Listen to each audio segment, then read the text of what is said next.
Hi everyone, my name's Drew Thompson and welcome to my video series on Japanese style wood carving, specifically the Ichi Itobori school of Japanese wood carving. This is the intro video, and in this particular installment we're just going to talk a little bit about what's coming up in future videos, and also to give you a short history of the school of carving itself. So first of all, let's unpack the name a little bit. That's Ichi Itobori. So of the two, Ichi is the Japanese word for yew, or the yew tree. And Itobori means single knife or single blade carving. Now this is a type of carving done entirely with hand tools, not with electronic tools or with hammer and chisel.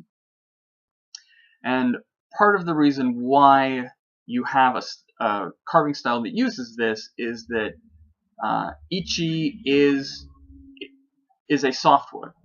Technically, it's the hardest of the softwoods, but it's still a softwood. And because of that, it's easy enough to carve using just hand tools. This is also a very traditional art.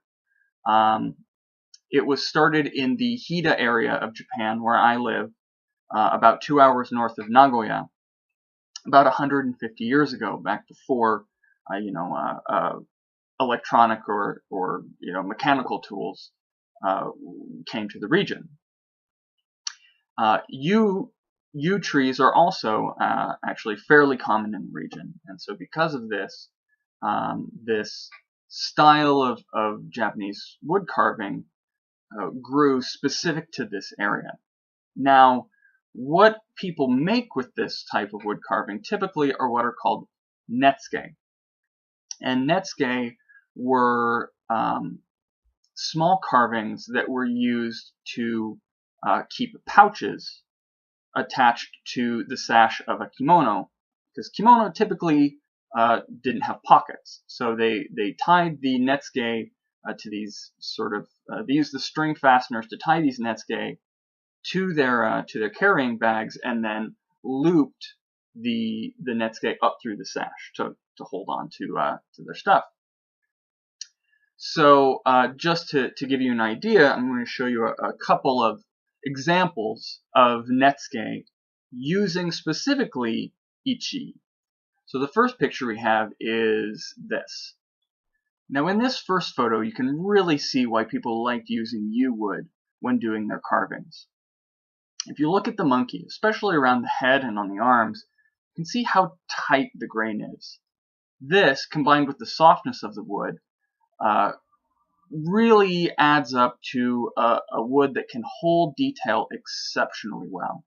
Much better than other woods that may be more common or exist in greater quantities. Partly, this is due to the fact that yew grows extremely slowly. One tree, maybe a foot in diameter, can take up to 100 years to grow. One of the other great things about yew, and one of the other reasons why you may want to consider it for your carvings, is that yew does not require staining or varnishing of any kind. Now this particular piece, more likely than not, has been treated with wax, but then merely polished with a dry rag. And the longer you have yew, and the longer you treat it, just wiping with a dry rag every couple of months, eventually over time, the wood itself will start to transform into from a lighter brown like this into a deep burnished red or dark brown color. It's almost like you're staining it, but it doesn't require any of the tricky applications or spotting or any of the other problems that you might have with varnishing, painting, or staining. And the second picture we have is this one.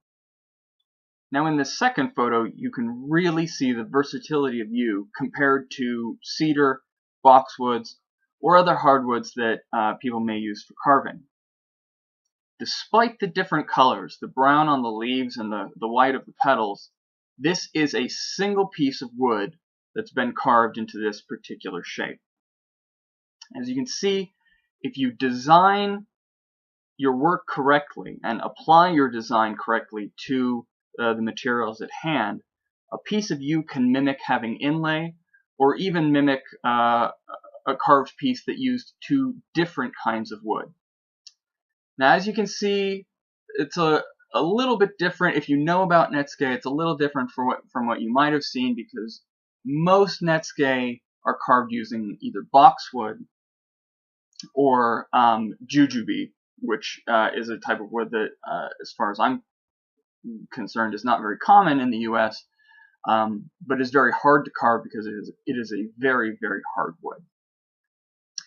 And if you notice in the photographs that the wood, despite being both of them being yew, had very different colorations, and that's another reason why this particular kind of carving likes to use yew, is that yew can have a range of colors without staying. So what you get, and I've got a chunk here, so yew, the wood itself comes in a sort of an orangish red coloration. But what you get then on the other side here is what's called the sapwood. And the sapwood